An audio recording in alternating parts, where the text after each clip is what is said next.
చలికాలమే కానీ ఫ్యాన్ ఉండాలి. ఫ్యాన్ ఓకే కానీ రగ్గు ఉండాలి.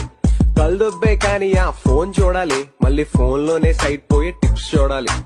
ఎగ్జామ్ ఉండాలి కానీ సింపుల్ గా ఉండాలి. ఇన్విజిలేటర్ కోఆపరేషన్ బాగా ఉండాలి.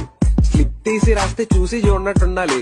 స్క్వాడ్ ఏమన్నా వస్తే కొంచెం సిగ్నల్ ఇవ్వాలి. టీవీ వేయాలి, రిమోట్ పక్కనే ఉండాలి. వాగుతుంటే టీవీ ఫోన్ పక్కన చూడాలి. ఇన్స్టా చూడాలి, ఫ్రెండ్స్ కి రీల్ షేర్ చేయాలి. ఫాలో అయితే పాపం ఓన్లీ లైకే కొట్టాలి. శాలరీ కావాలి కానీ ఖర్చులు తగ్గాలి. బ్రాండెడ్ కొనాలి కానీ డిస్కౌంట్ ఉండాలి. 6 ప్యాక్ రావాలి అయినా జంకే తినాలి. ఎంత తిన్నా బరువే పరిగిన ఫుడ్డే కావాలి. కొన్ని మారవు ఇంకా ఈ జన్మ.